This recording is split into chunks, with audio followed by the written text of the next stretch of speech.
Pole Barn Building Specialists. Maroa Ag, your growing partner every step of the way. The First State Bank Hayworth branch. And Prairie Beef Association, promoting beef locally. Read all the results from judging at the DeWitt 4-H and Farmer City Junior Fairs by clicking the Fair Results icon at DeWittDailyNews.com. News time, 9 minutes after 7 o'clock on this Tuesday. Top of the morning from the newsroom of Regional Radio and DeWittDailyNews.com. I'm Seth Lawrence with this expanded local newscast brought to you by Baum Chevrolet Buick in Clinton, your Silverado headquarters, and the morning show streams to Facebook and YouTube, brought to you by Peterson Insurance, your Pekin Insurance agent in Clinton. The Clinton City Council last week approved a couple of projects in the summer maintenance schedule, and one is a rather significant project. Mayor Tom Edmonds explains portions of South Madison and West Washington streets will be repaved. Commissioner Buchanan talked about Madison Street, South Madison Street, and West Washington Street doing some improvements. Now, Washington Street is just 2 blocks from Quincy to Grant Street. They're on the north side of the Christian Church, and that road is in bad shape, and that's going to be resurfaced, and then South Madison Street's going to be redone. And, you know, that's going to be a couple big projects in the street department. And then also we approved the summer maintenance, project for that we do every year for the oil and chipping of various roads. That, as well as the additional engineering, and costs probably about $105,000. Well, they're going to be resurfaced, and then there'll be, and that's one thing. If they are, I think Washington Street we're okay on, but to South Madison Street, we have, anytime you do any road rework, then you have to make sure that the sidewalks and the approaches to the sidewalks are ADA compliant. That's kind of an expensive thing, but you have to do it. The mayor hopes to see improvements on those street projects very quickly now that the bids have been approved. It was a total cost of just over $100,000. Also last week, the council approved a contract with the plumbers and pipe fitters. Additionally, the city is going out to bid on an empty lot at 523 North Maple Street. For the past 3 years, people on Medicaid or Children's Health Insurance programs, or CHIP, were not required to renew their coverage due to the COVID public health emergency.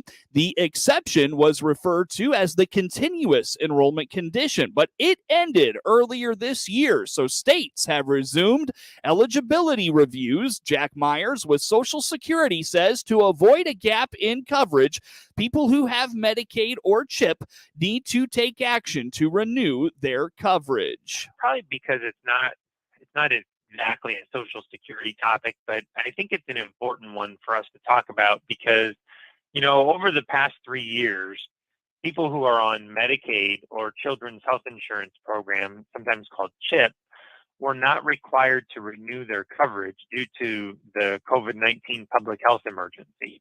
So there was an exception out there that was referred to as continuous enrollment condition.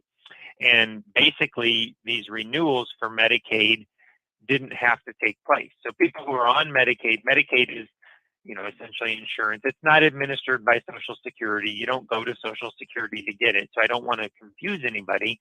But sometimes, especially with our SSI program or supplemental security income, we're serving the same people. So a lot of times if you're on SSI, you also have Medicaid, and so there's some overlap there. And it's just such an important thing because this is people's health insurance. And over the past few years, they've gotten used to not having to do those renewals. But that continuous enrollment condition is ended now. It ended earlier this year. So the states are having to resume doing these eligibility reviews. And the importance there, Seth, is if people don't realize that and they don't comply with that review, they don't respond to that review, or maybe their address has changed and the state doesn't know where to contact them for their review, then they could lose their coverage. They could have a gap in their Medicaid or their CHIP coverage. And so it's just really important that you know that this is starting back up, and that you kind of need to be watching for those renewal forms. The steps to take are not difficult, so awareness is the main issue. First, if you have moved since your last renewal, make sure the state has your current mailing address. Additionally, Myers notes to watch your mail for a letter about your Medicaid or CHIP renewal, and when you receive the letter, complete it and return it right away. Yeah, so good news there, Seth, is it's not really that difficult. Awareness is really the main issue. It's why we're talking about it here today. Number one, if you've moved since your last renewal, you want to make sure that the state has your current contact information, address, phone number, whatever the case may be. They need to have a way to get in touch with you. And then the second step really is just to watch your mail for a letter about your Medicaid or CHIP renewal. And when that comes in your mailbox, make sure you fill it out and return it right away. Now, in the state of Illinois, because this is across the country, so this is all the states are dealing with this. But in Illinois specifically, you can verify your address and even check your renewal or redetermination date online through their website. If you go to www.abe, as in A Lincoln, so www.abe.illinois, spelled out, .gov, then when you're on that site, abe.illinois.gov, you want to look for something that's called Manage My Case. There you can see if you're due for a renewal. And if you are, you can actually do it right there online. Now, it's important to note that the renewal dates are staggered. So not everyone is going to be due a renewal right at the same time. So it doesn't mean you're guaranteed to be due a renewal right now, but there is a chance you are. So you want to take a look at this stuff. That website in Illinois, again, is abe.illinois.gov, but they also have a phone number. It would be the Illinois Department, or Illinois DHS, we'll just say. And you could call them at 800-843-6154. So again, that's 800-843-6154. And we're talking about renewing your Medicaid coverage or your children's health insurance program. If you have such a program, you want to make sure your address is current and you're watching for those renewal forms, because once again, starting a month or two ago, they're doing those renewals and they haven't done those over the last 3 years. Renewal dates are staggered, and again, so everyone will not be done at the same time. That website is abe.illinois.gov. Look for the Manage My Case tab. You can also call Illinois DHS at 800-843-6154. It can be a challenge in this climate to eat healthy and absorb the rising cost of food, but a nutritionist has a couple of suggestions he hopes will help. Dr. Jim Lavelle is the author of Cracking the Metabolic Code and the clinical director of the Pro Football Hall of Fame Performance Health Program. He recognizes it can be a challenge to desire the magic youth pill and still live a life of a healthy lifestyle. Well, it's pretty amazing. I have not seen a hotter topic than longevity. If you look at searches, if you look at all of the top kind of podcasters, everybody's talking about longevity. And of course, what do we do right away? We look at, well, who's got the long-lived cultures, right? So you look at, Icarus, Greece. You look at Okinawa, Japan. Sardinia has a lot of centurions. So the first thing I always tell people, well, don't forget about their lifestyle. You go to Sardinia, you sit and you have a nice lunch and you have dinner with your family and you walk every day to get your fresh produce and you're going up and down steps and, you're 80 years old carrying going up a couple hundred steps carrying your groceries. That's keeping you pretty active, right? And they're not under the stresses that we are. We have a very high, what I'd say, high media intensity in our life, right? So there's a lot of added stress and traffic and cost of living here is going up. The food prices are going crazy. So if you're older, how do you start to shape longevity principles into your eating lifestyle, which is incredibly important for longevity? And then also the whole aspect of movement and sleep. There's a lot of things that have been coming out, in terms of, as we get older, what we should be doing with our diets. So I think, I think it's without a doubt, we all want the magic pill, right? We're going to have the youth pill. I think it's going to be more complicated than the youth. I think it takes that whole concept of, what nutrients are top of mind, what way should I be thinking about food, how should I be eating, and how am I going to manage my stress as best I can. According to Dr. Lavelle, there are two indicators for longevity. One is activity, and the other is diet. He points out one of the biggest risk factors we face as we age is falls. And always, always, always is, how do I keep moving? And because one of the biggest risk factors for people as they're aging, when you think of longevity, is when they fall. Because you either fall and you can crack a hip, you break a hip, and 20% of those people will not survive. 50% will never walk independently again.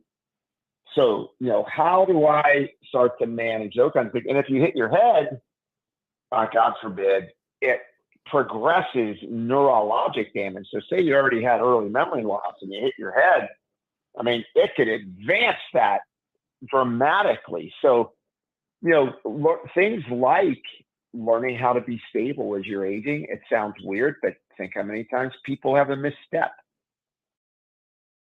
Dr. Lavelle says one of the best things you can have as you age and seek to improve your mobility is a network of friends that you are active with. He says there are plenty of ways to make this happen. And I think one of the most important things that people can do, because look, for one thing, as people get older, a lot of times if they don't have a good friend network, sometimes they're isolating, right? They're not getting out there. And you know what? Having friends and community around you is another key thing about longevity, right? Stave off loneliness.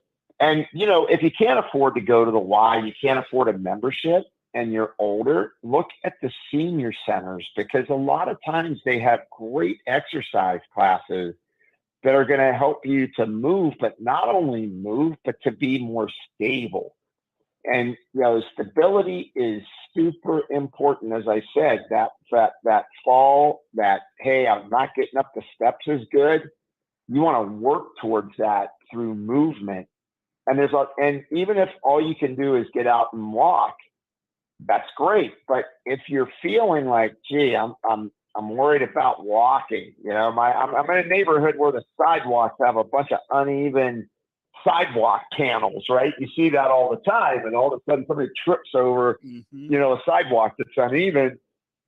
I think, getting into something, like I said, senior centers have it. You can do online. You can do it in your home. There are so many options now. If someone has internet, or if they got a smart TV, there's a lot of free classes that you can even look up, and you can start to move again, because movement moves blood through all your tissues. It oxygenates your tissues. It keeps your blood vessels and your microcapillaries expanding into your peripheral tissues, like your feet and your hands.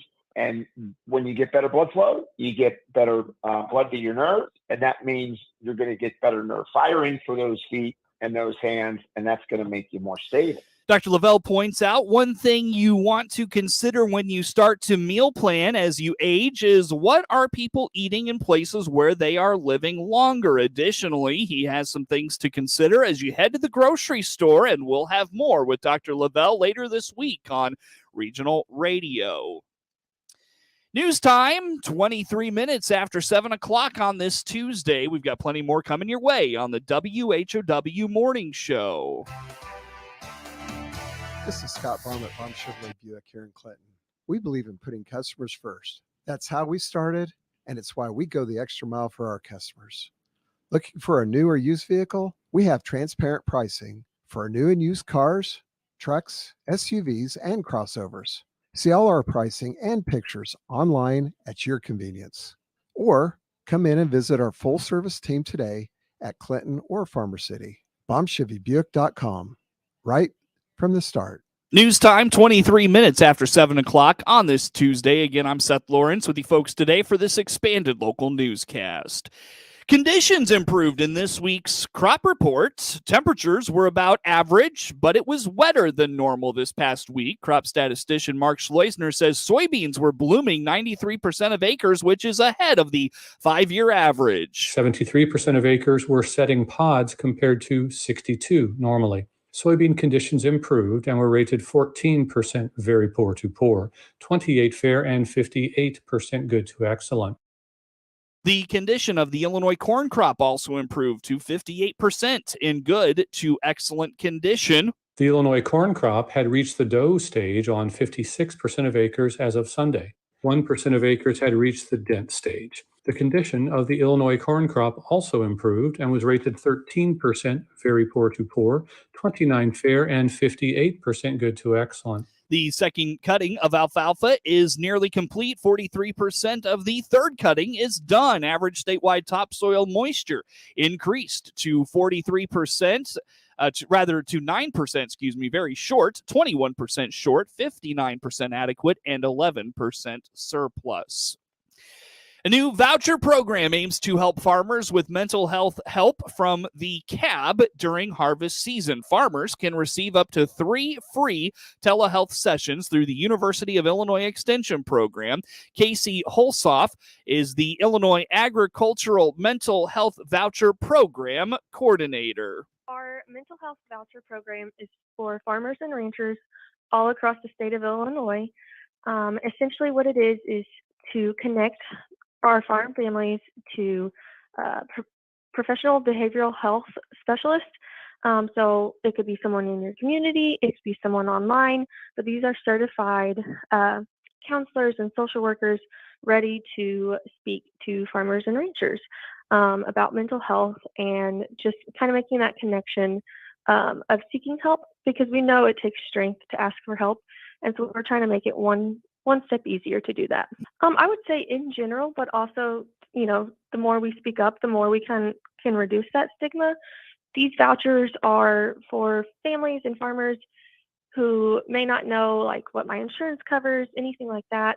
The great thing about these vouchers is we do not need any connection to insurance. We don't go through companies. It's just 3 vouchers whenever a farmer or their family member requests the vouchers online.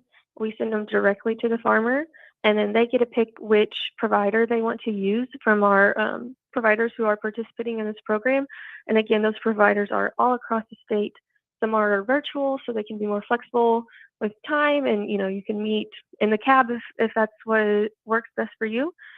Or we have ones who are there local in their community, and you can just schedule an appointment. But again, no insurance. We try to make this as easy as possible. It will be completely anonymous. No one knows you're going, receiving these vouchers unless you tell your family and friends about it. The United States Department of Agriculture funded the program with a grant. Governor J.B. Pritzker has been signing dozens of bills into law. Here's a look at a few more of them. One law requires the state to investigate the electronic theft of SNAP benefits, while another expands access to fentanyl test strips. Representative Rita Mayfield of Waukegan sponsored a bill requiring ambulances to slow down and activate both lights and sirens when proceeding through a red light. She explained to her colleagues earlier this year it was prompted by the 2022 death of DJ Stallworth, who was hit while on his motorcycle. The ambulance which killed DJ reportedly activated only its lights, neglecting to use its sirens. Without the ability to hear it coming, DJ Stallworth had no chance. By the time he saw the ambulance, it was already too late. There's also one protecting freelance workers to make sure they get paid, that said then Senator Christine Passion-Zayas of Chicago. This is about avoiding wage theft. And in fact, there was a lot of discussion and integration with the Department of Labor so that they have authority to create rules on the formation of these contracts and actually post example contracts that people can utilize. There's also a law requiring Cook County to set up a vehicle theft hotline, as well as one letting someone convicted of a felony serve as an executor of an estate in certain cases. Let's take a look at today's obituaries. 86-year-old Mary Ann Grady Ryan of Birmingham, Alabama, passed away July 16th at the University of Alabama at Birmingham Hospital. A celebration of life for 86-year-old Mary Ann Ryan will be celebrated at St. John Baptist Catholic Church August 11th. Visitation will be at the church beginning at 10 a.m., followed by a funeral mass at 11 with the Reverend Thomas R. Sizildlik celebrating. The burial will follow at St. Patrick's Cemetery in Wapella, and lunch after at the church. In lieu of flowers, the family welcomes memorials to St. John Baptist Catholic Church or the Warner Public Library, both in Clinton. News brought to you by Baum Chevrolet Buick in Clinton, your Silverado headquarters. We stream to Facebook and YouTube. Brought to you by Peterson Insurance, your Pekin Insurance agent in Clinton. A look at local sports comes your way next. We continue our look at the high school football teams in the area. Today, we highlight Washington. With SRN News, I'm Rich Thomason. The violent storms that swept the east yesterday left their mark both in property damage and lives lost. A lightning strike killed a man in Alabama, while a tree fell on a 15-year-old boy in South Carolina, claiming his life. At one point, more than 1 million utility customers were without power. Abortion is on the docket today in state courts in Utah and Kansas. Arguments will take place in challenges to new laws that were passed since the Supreme Court overturned Roe versus Wade last year. Former President Trump's legal team has told a judge presiding over the election conspiracy case against him that the prosecutor's proposed protective order is too broad and would restrict the former president's First Amendment rights. Stock futures in the red on Wall Street. The Dow futures down 257 points. More details at srnnews.com. Hey, this is Brant along with Time now for a look at sports. I'm Seth Lawrence with this report. A 6-win Washington football team was very young last year, and in his final season at the helm of the program, Coach Daryl Crouch really likes the team he has this season. Coach Crouch will retire at the end of the year from coaching and believes last year's team that was very young and still won 6 games had a great summer and is poised for a good year in the fall of 2023. It was, a big challenge. We only returned a small senior class. I think our senior class this year is like 27 maybe. Last year's senior class was probably around 13, so really small for us. And felt like our kids, like we put them in, every year we put them into a non-con schedule that's really tough. We played Kankakee week 2, who was ranked number 2 at that point. We played, trying to think, our week 1 opponent was from down south. They were ranked 5 when we played them. So our schedule was pretty front loaded. We played week 4 Pekin, who I think at that point was ranked 6th or 5th in 7A. Mm-hmm. So we started off with a really tough schedule. I felt like our kids got better week to week, worked really hard for us. Oh, it was violent. With the teams we played, definitely showed what we had to do.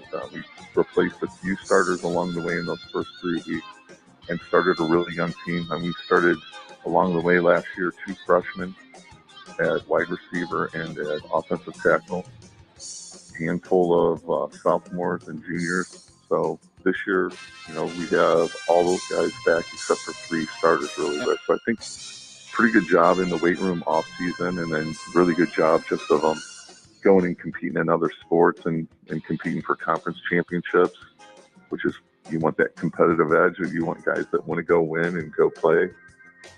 So that part I think went really well. And then we rolled into summer, and with the new rules, we had our 4 dates that we could go with other teams. We went to ISU team camp for a day. We went with Princeton for a day. They came down, Bloomington High, and then we went over to Eureka College for our 4th date and went with, got to see some kids now, a year removed from last year when they're, like I would call them babies at that point. They're getting thrown into some pretty big roles, and I thought our front 7 looked really great this summer everywhere we went. We'll replace our QB, and he's done well, and we've got a little bit of competition there, but I think it's going to end up being Tyler Humphrey. And he's done really well in the summer session. And then we had one of our transfer kids leave to go to Bolingbrook, one of our freshman wide receivers that was in Chicago Boom, and I think got kind of recruited up to that area. When he left, we found another kid out of his freshman class, James Johnson, that's been really a good surprise this summer. It's a big basketball player, possession receiver. So it's helped with some kids that get looks, that you don't get time when we start next week. It's not about like much player development as it is in the summer. Like you got to kind of find your guys and go with them for the most part. But I think summer was beneficial. That being able to go the 11-on-11 was a huge benefit. I feel really good coming out of that. We'll see. Like when we start off again with the tough schedule, we picked up Canelan for Highland. Canelan's usually a playoff team. They have a pretty good core coming back from there, and then we're going to play Kankakee again. So that's two, really tough teams to challenge us weeks 1 and 2. Offensively, Coach Crouch likes to control the clock and run the football, but they will spread the field, especially with the athleticism they have at the receiver position this year. So it depends a little bit on, like if we play a team that's a high-scoring team, we're going to try to control the clock and control the ball a little bit just to help out the defensive side. But really, we love to run the ball, and we still love to get into 4 wide out sets and throw the ball as well, as long as we get a guy that can throw the rock. Our receiver core, I think, will still be pretty talented this year. And then our tailbacks are the same, catching the ball out of the backfield. So we like to get the ball in their hands as well. Even when we're in like our tight end sets, getting the ball to the tight end a little bit. Worked that this summer. We run a series that we just call Sucker. Our fullback shoots in the flat, and then our tight end drags across. And our Qs are so quick to pull the trigger and take the easy 4-yard, like fullback in the flat. They don't wait for our tight end. Our tight end's usually going to be a 12 to 15-yard gain if they're just a little bit patient, let him get through all the mess into the window and hit him. So we worked on that just to try to get in their hands because those guys are both big play guys, especially Cox. That'll be a senior, Garrett Cox. And he can run pretty well for being a bigger kid. And then Trina is just a really big kid. And he's probably 6'2", 220 tight end DN. So he's not going to run away from you, but he's going to be a little bit hard to haul down to in your secondary. And with our receivers outside of James Johnson, they're smaller, quicker guys. So you can get some mismatches there. Really just focusing to be able to throw that ball and get it to them with our QBs and reads. And I think that's one of the things we'll work on early next week when we can't do anything when we're back in helmets. Because I think there's still some improvement to be made there. Coach Crouch began his tenure as the football coach at Washington in 2005. In his 18 years, he's compiled a 145-52 record. Again, Washington travels to Caneland for its Week 1 matchup. In a game heard here on WHOW, Andrew Vaughn hit a 2-run homer and made a terrific run-saving play at first base, helping the Chicago White Sox beat the New York Yankees 5-1 Monday night for their 3rd straight victory. Swinging a high fly ball out into deep left center field. Bader at the wall. It's a home run. Vaughn with a 2-run shot. And they've got the early lead. What a turn of events after the Yankees could not cash in the bases loaded spot. Reed swinging a ground ball, fair diving stop by Vaughn. He'll have to get to the bag, and he will. Honeywell, a late break off the mound, and Vaughn with a feet-first slide ahead of Bowers. Boy, that's a game saver, and that is Andrew Vaughn, how far he has come as a defensive player. He has been shining at first base. That's the best defensive play he's made in the big leagues, and it gets the Sox out of the inning. Luis Robert added a 2-run double in a Chicago 3-run 8th. Here it comes.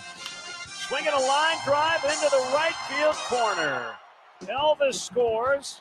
Remillard right behind him is in. It's a 2-run double.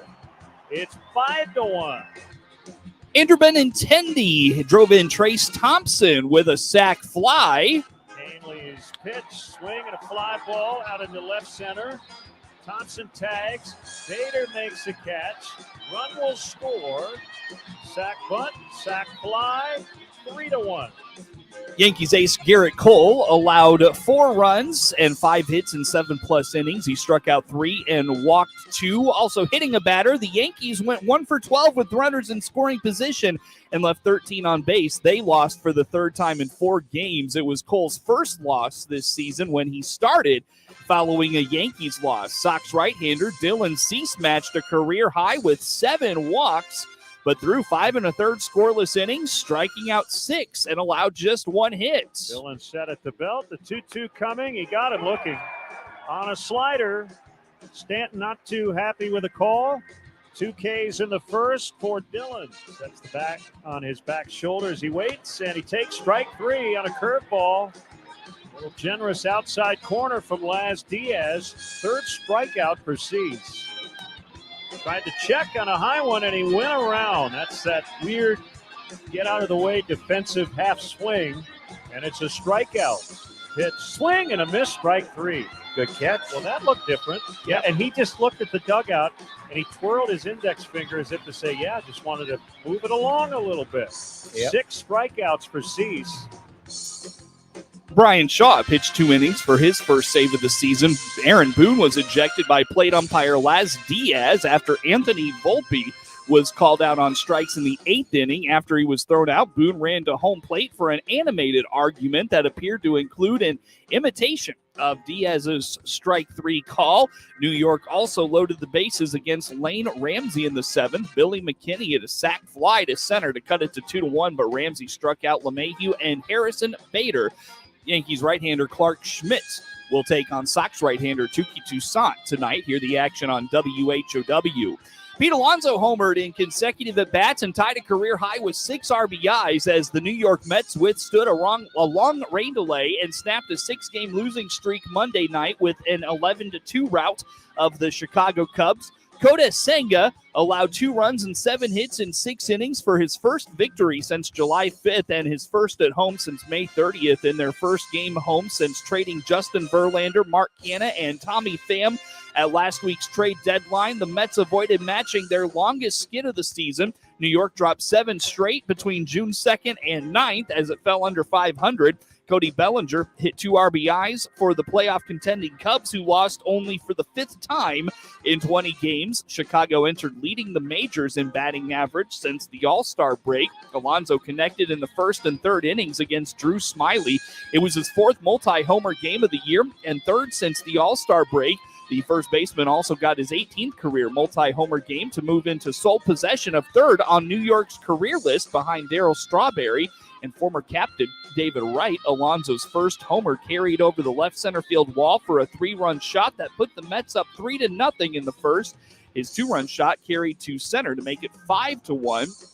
Those were also Alonso's 3rd and 4th homers in 14 career at-bats against Smyly, and the slugger has 13 homers in 25 games against the Cubs. Alonso's big night continued his recent resurgence. He was hitting just $137 in 26 games after returning from a wrist injury June 18th, but is now hitting .339 in his last 16 games with 7 homers and 20 RBIs. Senga came out to start the 7th in a heavy rain, but was pulled before throwing a pitch because of the wet mound. The game was then delayed several minutes as Senga threw warm-ups, slipped throwing a pitch, and manager Buck Showalter came out twice. After Showalter's second trip, Senga was pulled, and the grounds crew quickly put the tarp on the field. Following a rain delay of 2 hours and 9 minutes, Danny Mendick hit a 3-run homer in the 7th, and Alonso hit an RBI single in the 8th on a 44-mile-per-hour eephus from catcher Tucker Barnhart. It was the second time Alonso drove in 6. Before the delay, the Mets scored twice in the 6th on a bases-loaded walk by Jonathan Arias and a double-play grounder by Brandon Nimmo that scored Jeff McNeil. Smyly tied a season high by allowing 7 runs. He gave up 8 hits and 5+ innings for his first career loss against the Mets. The left-hander had been 4-0 with a 2.17 ERA in 7 previous appearances against the Mets. Cubs right-hander Jameson Taillon opposes Carlos Carrasco in tonight's matchup. Taillon is 4-0 with a 2.08 ERA in his last 5 starts.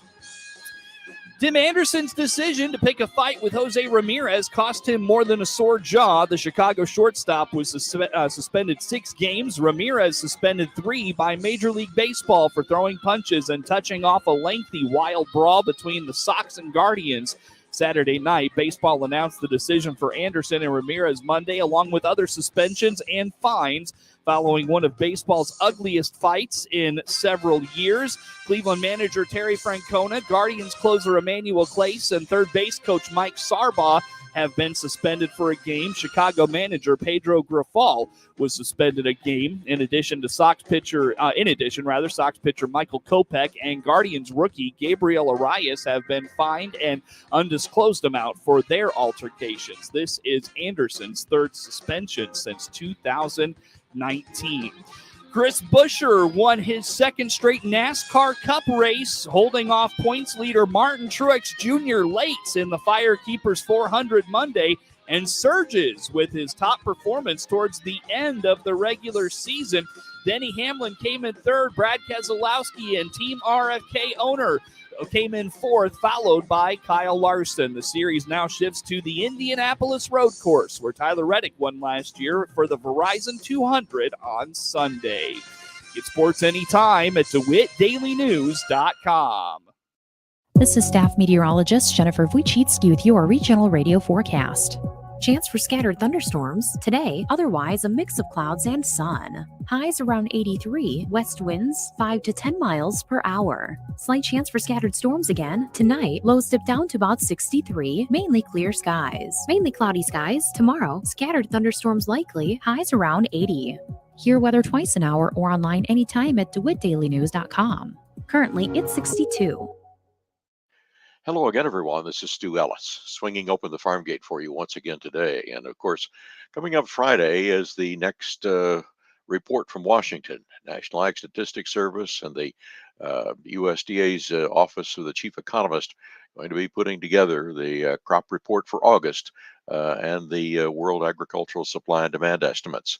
That'll be released on Friday morning. That's going to be driving the corn and bean markets. But what's driving it